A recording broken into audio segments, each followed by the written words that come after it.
Seraph17 once again. This is my Darksiders 2 Apocalyptic difficulty video walkthrough. This is the second section to the City of the Dead, and this is a pretty long dungeon. That's one of the things that didn't make much sense to me. The game's balancing, the game's pacing is much better. The pacing of the game confused me a lot, because at the beginning they dish out the abilities incredibly slowly during the tutorial dungeons, is what I would call them. And the tutorial dungeons last longer than some games, because there's a lot of them. There's about 3 or 4 tutorial dungeons before you really get into the meat of the game. And then when you've done those, you go into the world of the dead, where I am currently.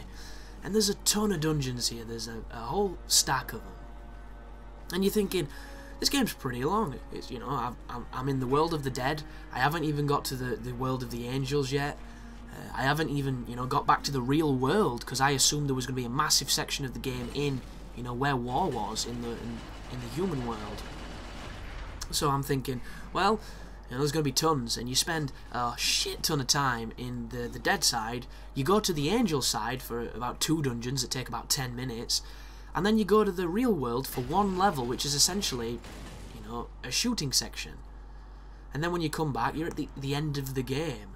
And it really, really confused me, because in some of the early developer diaries and a lot of the interviews that they were doing, Vigil was saying that, you know, there's tons of different maps. There's all these different massive, unique maps with dungeons in them. It's going to be 3 times bigger than the previous game, and I don't know, I didn't expect it to end where it ended. And one of the main proponents to this was Absolve, the guy who turns out to be the last boss. The fight with him is pretty damn underwhelming.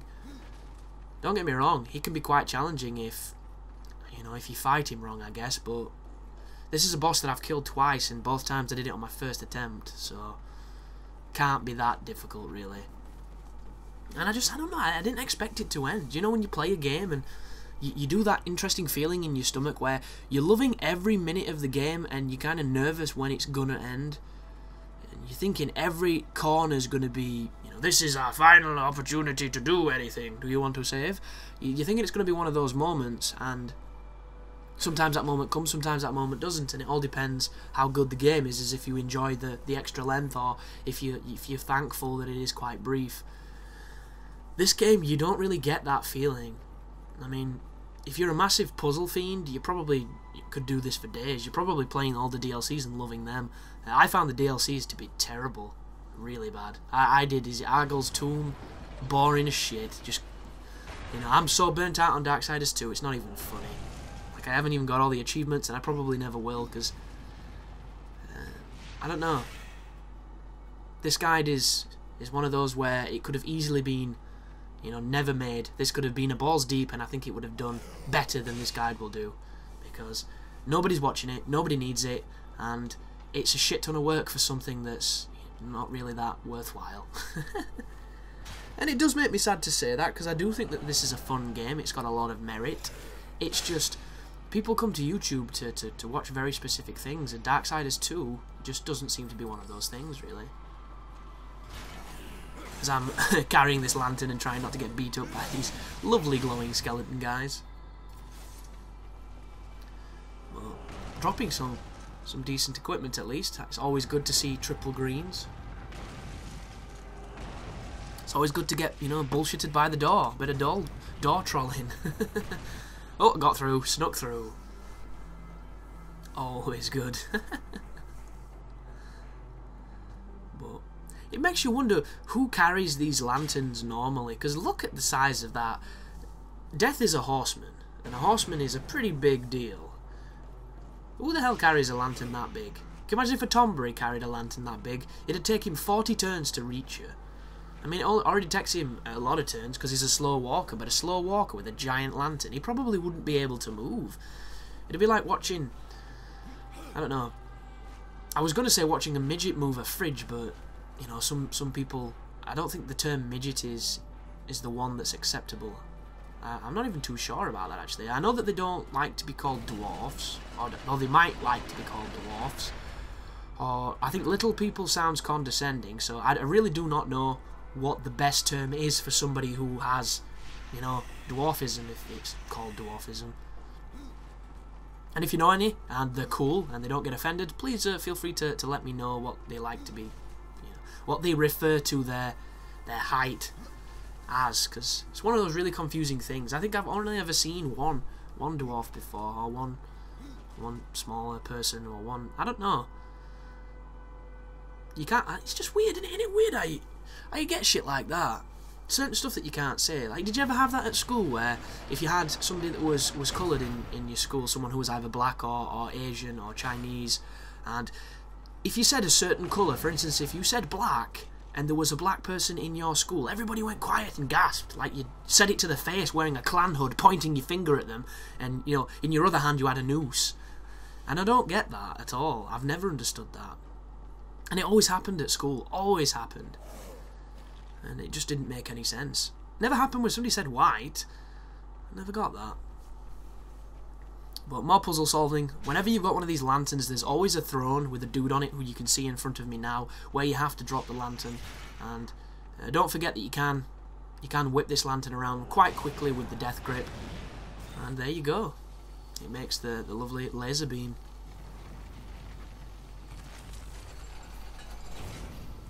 But I'm trying to think of how many dungeons is actually left in this game, because after we do the City of the Dead, which I think there's 4 parts to this dungeon, and then there's a boss.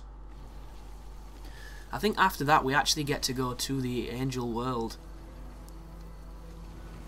And in the Angel World you do the tower stuff, you then go to do the dungeon, which has got the fat boy and the chair boss. Then you go to another dungeon, and I think that's with Samael is the boss, who was actually harder than the last boss, because he does a lot of damage if he catches you. Oh, I remember this place. I think this is the dungeon that's got one of those gnomes in it, and I couldn't figure out how to get to it, because I think there's an achievement for finding all the gnomes, which seems a little bit out there for Vigil, considering that, you know, gnomes, when I think gnomes, I think Half-Life, because of that silly achievement in one of the episodes where you had to carry a gnome through the entire thing. Which I never did.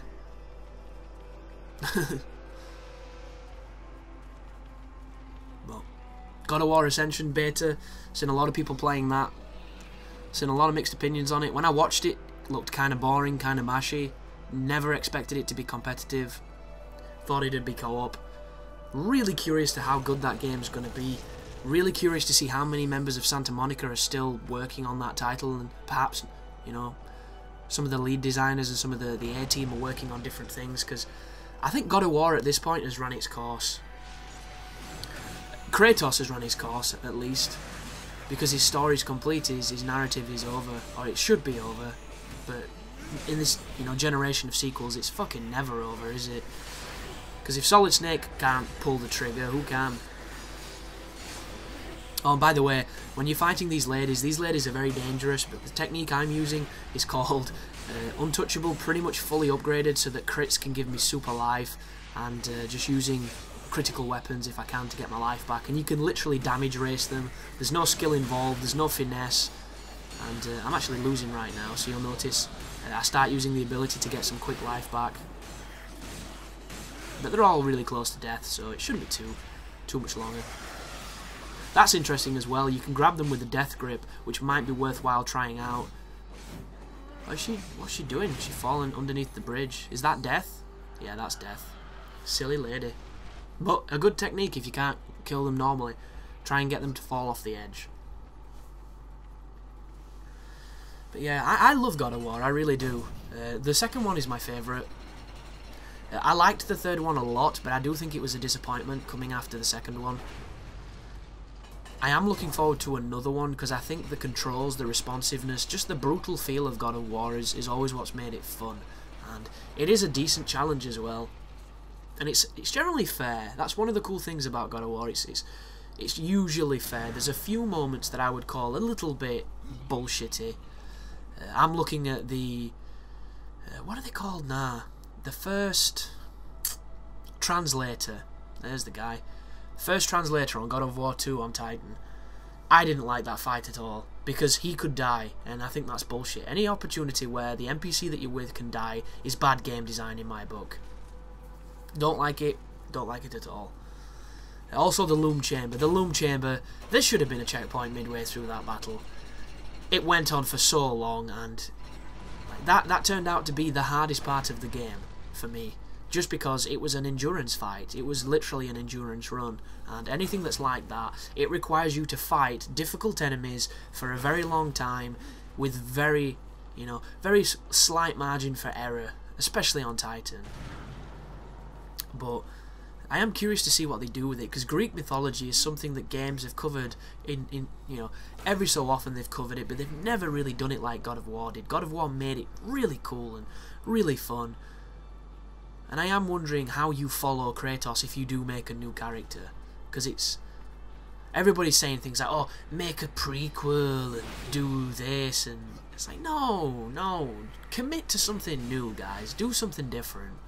Use this awesome tech that you've got, use this awesome fighting system that you've got, and just build a game around it that's different, but so functional and so well versed that it's just as fun, but it's a completely different context. Like go Roman or Norse, I don't know. There's a lot of stuff they can do.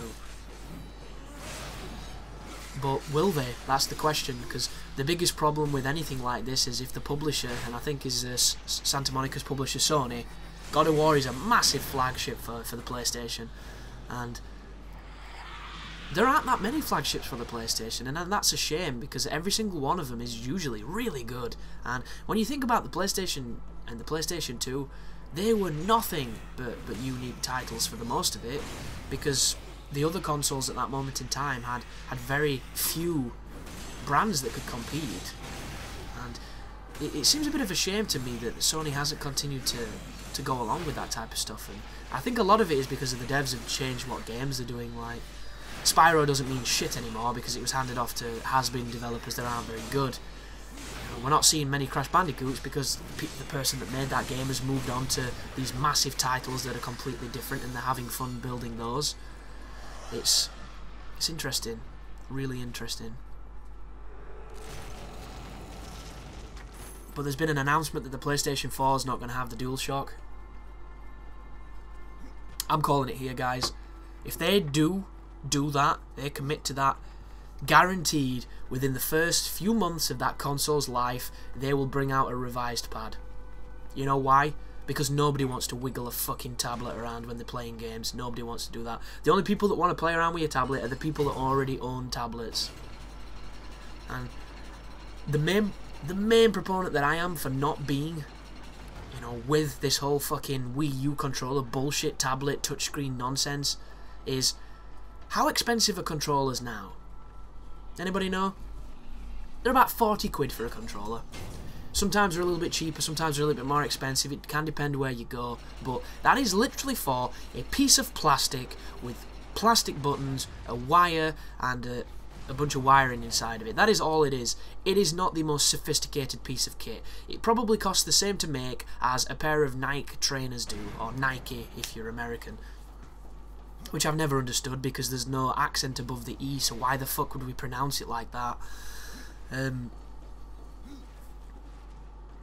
Products like this are extremely cheap to make. Just look at McDonald's. Just look at their food. Their food, you could probably buy a bus ticket with the money you could get a bus ticket with. You could get several thousand orders at McDonald's if they sold them for the amount of money that they buy them for.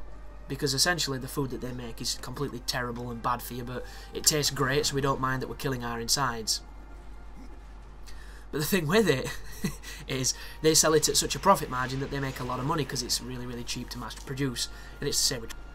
So now what you want to do is factor in the cost for a pad that has a touchscreen tablet device built into its design, and then ask yourself, how much is this shit gonna cost?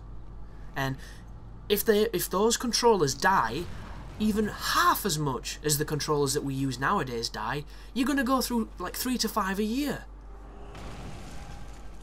It's just unbelievable, absolutely unbelievable. And the worst thing about them is, those tablet controllers, the tablet could be absolutely fine, it could work like a champion, but if the analog goes, you're fucked. Like, what do you do?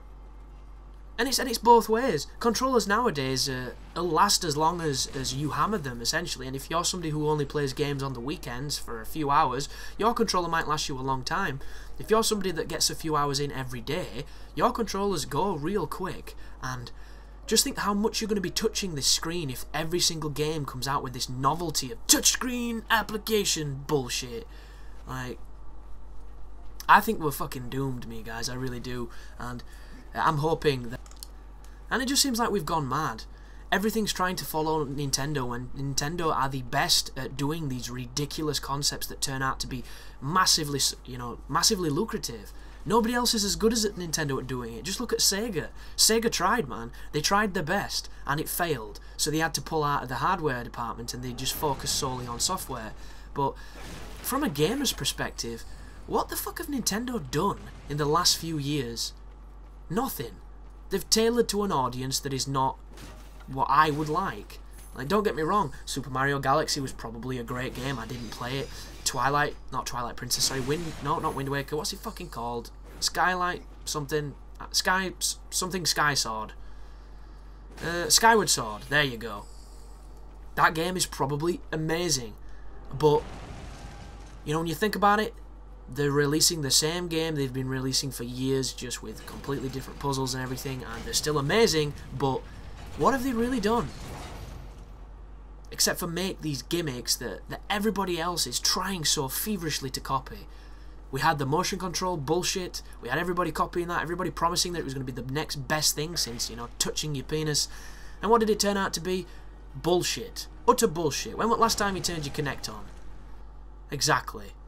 Nonsense. And it's going to be the same with all this fucking tablet stuff, because tablets will wash over when we get something bigger or smaller, and it just seems so short-minded. But maybe I'm just being cynical, and maybe I'm just the only person here that enjoys holding a fucking pad and playing a video game. Thank you for watching, and you take care now.